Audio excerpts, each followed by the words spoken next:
The snap was so quiet it almost didn't sound real. Not a crack, not a pop, just a thin, dry click like something ancient being cut. My cousin Leela didn't even look at me when it happened. She was live streaming, phone balanced against a glass, smiling at her own reflection while she yanked the bracelet straight off my wrist. "You," she laughed to her followers. "My mom says this thing came from a flea market." It didn't slide over her hand, so she pulled harder. The delicate clasp, something that had survived decades, gave way. The chain fell between us and hit the marble patio. My aunt sipped her drink, my uncle kept scrolling on his phone. Leela giggled. Oops, whatever, it was ugly anyway. No one apologized.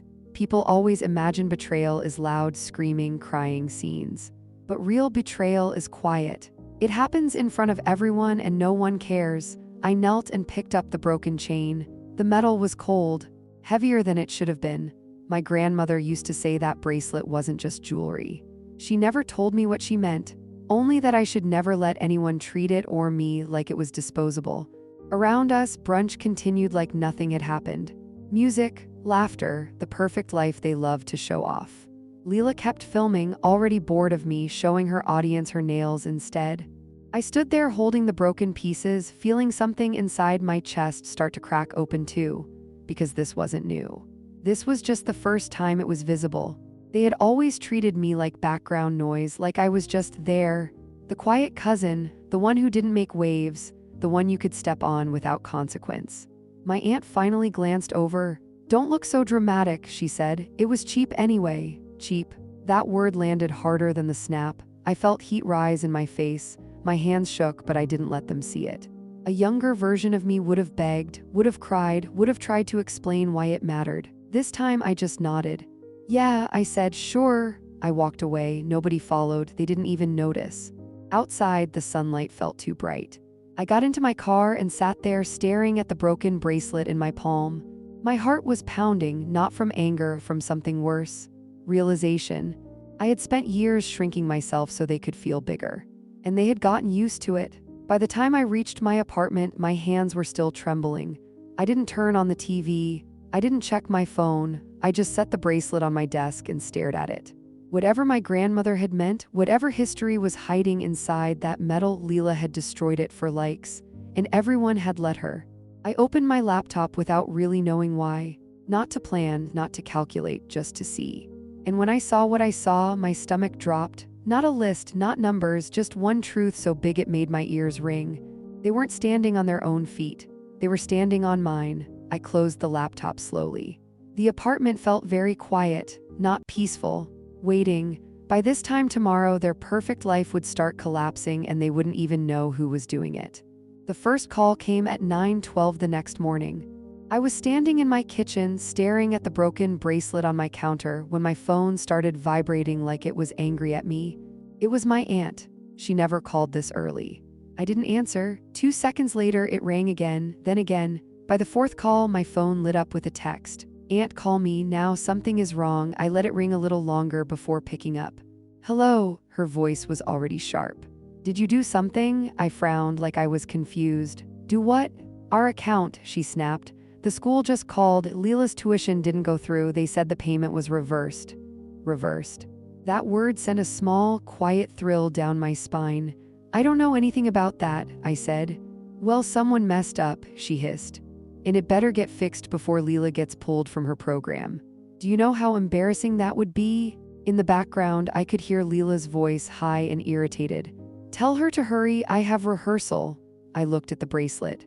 The snapped clasp glinted in the light. "I'm sure it's just a mistake," I said calmly. "These things happen," my aunt scoffed. "Mistake, please, we don't make mistakes." She hung up. I didn't smile. Not yet. By noon, the messages started coming from my uncle, short, panicked. "Uncle, do you know anything about our credit card being frozen?" "Uncle, the bank says we missed a payment."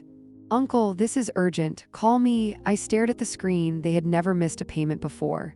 At least not that they knew about. At 2 p.m., Leela called. She didn't even say hello. "Why can't I buy anything?" she demanded. "My card keeps declining and everyone's staring at me." "I don't know," I said. "Fix it," she snapped. "You're always good with boring adult stuff." I closed my eyes. Even now, even while everything around her was starting to crack, she still thought I was there to clean it up. I can't fix something I don't understand, I said. Maybe ask your parents? She hung up on me. By evening, the house was no longer calm. My aunt called again, voice shaking now. They said our mortgage payment didn't go through. I pretended to be shocked. What? That's serious?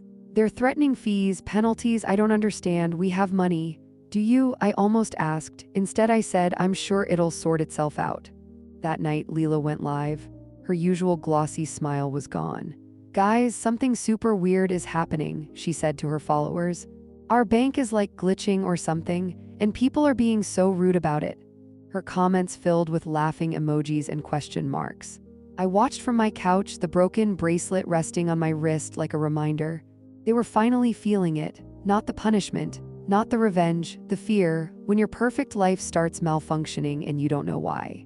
My phone buzzed one more time before midnight. Aunt, this isn't funny anymore. If you did something, you need to tell us. I stared at the message, then I turned my phone face down. By tomorrow morning, they wouldn't be asking if something was wrong anymore. They'd be begging to know who was doing this to them. By the next morning, no one was calling me. That was how I knew something was wrong. My phone stayed silent, but their world didn't. Leela went live before breakfast. She was sitting on her bed, hair tangled, eyes glossy, pretending she wasn't crying. Guys, something super messed up is happening, she told her followers. My parents won't tell me anything, but I know someone is sabotaging us. Her comments flooded in. Who? Expose them. This is so shady. She didn't answer. She didn't have to. Fear does the work for you. By noon, the cracks had spread. My aunt finally called, her voice too controlled, the kind of calm that's just panic holding its breath. Have you spoken to your uncle today? She asked. No, I said. She exhaled sharply. He's acting strange. He says the bank is blaming me for missing payments. He thinks I moved money without telling him. I almost smiled. That sounds stressful, I said. It is, she snapped, then caught herself.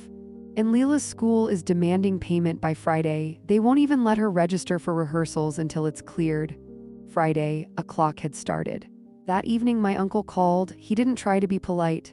You've been in our business for years, he said.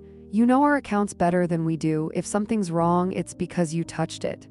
I haven't, I said. Then explain why everything fell apart the moment you left that brunch, he shot back. Silence. Silence is where suspicion grows. That night I watched Leela post again. This time she wasn't confused, she was angry. I'm so tired of fake people pretending to support me while stabbing me in the back, she told her camera. You know who you are. Her audience went wild. Family drama, say their name, drop receipts. She didn't, but she didn't need to. Inside that house, they were already pointing fingers. My phone buzzed. Aunt, your uncle thinks this is you. A second later, Uncle, you better fix whatever you did. Then Leela. If my future gets ruined because of you, I swear I will never forgive you. 3 messages, 3 versions of the same fear, none of them asking if I was okay. None of them wondering why I'd been hurt. They didn't want truth. They wanted someone to blame. I sat on my couch, the broken bracelet resting beside me. They had no idea how fragile their world was. They just knew it was cracking. By tomorrow, one of them would stop guessing and finally realize who had always been holding their lives together. The knock sounded like a demand, not a polite tap, not a neighborly check-in. 3 sharp hits against my door, close together, the kind of knock people use when they think they're owed something. I didn't open it right away. Through the peephole, I saw them stacked in the hallway like a wall. My aunt in front, jaw tight, my uncle pacing behind her. Leela between them, arms crossed, eyes swollen and angry. Open the door, my uncle called. We know you're home?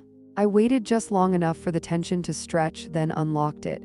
I didn't step aside. My aunt pushed past me anyway, her eyes scanning my apartment like she was hunting for proof. This is insane, she said. Do you know what you've done to us?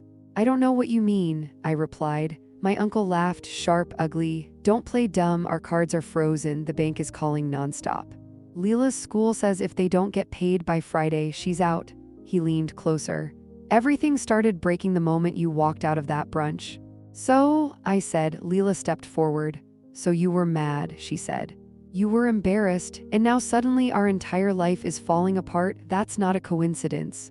You think I can do all that? I asked quietly. My aunt folded her arms. You're always in our business. Always helping. You know how to move things around." There it was. They had never thought I was powerless, just convenient. "Look," my aunt said, lowering her voice. "If you're hurt, we can talk about it. But you can't just destroy us." "Destroy you?" I repeated. Leela scoffed. "I can't even buy coffee without my card getting declined," she snapped. "Do you know how humiliating that is?" I stared at her. "You tore something off my body and called it garbage in front of thousands of people," I said. "That didn't humiliate you." "That was different," she muttered. "Was it?" Silence pressed in. My uncle slammed his hand on the table. "This ends now," he said. "Whatever you did, fix it, or Leela loses everything." Friday, the deadline that had turned their house into a war zone, I walked over to my desk. The broken bracelet lay there, the snapped clasp catching the light like a tiny wound. "Do you even know what that was?" I asked without turning around. My aunt rolled her eyes. "It was old jewelry." "It wasn't," I said. Leela frowned. "Then what was it?" I picked it up. "It wasn't cheap," I said slowly. "It wasn't random, and it wasn't replaceable." My uncle shook his head. "You're really burning our lives down over a bracelet?" "No," I said. I turned to face them. "I'm just not holding you up anymore." Their expressions shifted. Not anger, something colder, something like realization. For the first time, none of them spoke. They didn't leave angry. They left understanding something terrifying. Their life wasn't breaking by accident. It was being let go.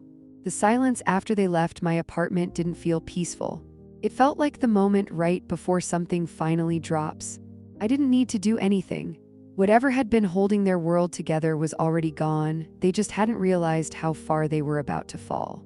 The first impact came Friday morning. My phone started vibrating at 8:04 a.m., not one call. 5, 6. When I finally answered, my aunt was crying so hard I could barely understand her. "They won't let Leela inside," she gasped. "Security stopped her at the door. They said her account is inactive. They said she's not enrolled anymore." I closed my eyes. "So the deadline passed," I said quietly. "You knew," she snapped. "You knew this would happen. I told you I wasn't saving you anymore." "This isn't about saving," she cried. "This is her future." "No," I said. "This is your bill." My uncle took the phone. "We need the money," he said, his voice shaking. "Just this once. We'll pay you back. I swear we'll do anything." "Anything." I looked at the bracelet on my desk, repaired but still scarred where Leela had snapped it. "Do you really want to know what you broke?" I asked. There was a long silence. "That bracelet wasn't just old," I said. "It was connected to the people who built the place you were begging to keep Leela in. When she tore it apart on a live stream, she didn't just disrespect me, she exposed something they actually care about." My aunt inhaled sharply. "You told them." "I didn't have to," I replied. "They recognized it themselves." The call ended, not in anger, in shock. An hour later, Leela went live. She wasn't performing this time. She was scared. "Guys, I might not be going back to my school," she whispered, eyes flicking off screen. "There's problems." The comments exploded. "What happened? Did you get kicked out? This is crazy." She didn't answer. Because for the first time in her life, there was no one left to clean it up. By evening, it was official. Her enrollment was terminated. The fees unpaid. The doors closed. The house that had once been filled with filtered photos and luxury suddenly felt very small. I sat alone in my apartment, the bracelet warm on my wrist. I thought about all the years I'd quietly kept their world running, fixing, paying, smoothing over problems they never even noticed. They never asked where it came from, they just took. My phone buzzed, a message from Leela. "Leela, I didn't know, I swear, I was just joking." I stared at it.